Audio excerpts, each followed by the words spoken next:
Cantabrians are no stranger to the term homelessness, whether they know someone that's roughing it or have seen people in the streets.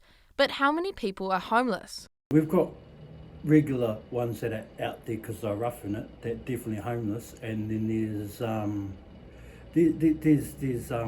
what I like to call is home but struggling. So they've been homeless, they're in houses, but they still sit on the public street. The City Mission have about 10 people that they class as not having a home, and that means generally that they're at the mission or they're at other places with intermittently, and the police are saying that there's no one rough sleeping on the street. And not all who look homeless are. Probably maybe 30 to 40 homeless in Christchurch, but in saying that, a lot of the ones that are on the street, they're not actually homeless, they've got somewhere to go. Christchurch is said to be one of the best places to be homeless in NZ due to its services. St Vincent De Pauls, run by Robin Casey, is one of those services. So we provide a lot of food parcels to those that can't feed themselves or their families. We have a welfare line where people can ring in and get assistance.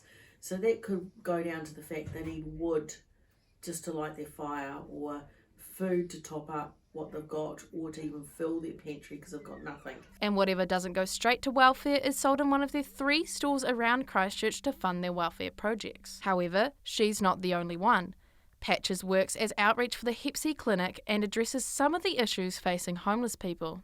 Most of it is trying to get through to what homeless people I do know that not just that I know have been an active addiction lifestyle, because the thing with Hep C is the main forms of transmission, and that is blood to blood. So people sharing drug using equipment seems to be at the highest list of infected. But what really helps the homeless in Christchurch? Housing first helps out quite a bit. That's powered up the house through housing first. But also the other organisations help out for food and that, like Delta and Salvation Army and St Vincent De Pauls. I'd say immediately there's always food and blankets, but in the long term it was people in services that made themselves available to us out there. Housing First aimed to end homelessness by 2020. However, 1 year into the initiative, they changed their motto to making homelessness rare, brief and non-reoccurring, acknowledging how tough the task is. But do other voices believe we can solve it? No, absolutely not. On a daily, globally, people are going to fight, have domestics, children are going to get afraid. You can't solve homelessness. I don't personally believe we can, because there are some people who are really comfortable in the space that they're in, but it doesn't mean that we can't make it better for everyone.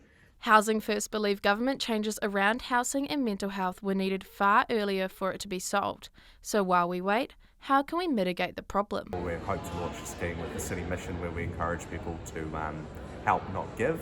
So the idea is that you can text away your donation to the City Mission, where it's actually going to be put to best effect. We will take donations of food, we will take donations of clothes, surplus items in the house, we'll take. I don't know, put a homeless marae in every city for a start. Let's start treating all humans like humans, regardless of whether they have a home or not. And if you feel the need to help, get in contact with one of the organisations on the screen now. Jen Black, Metro News.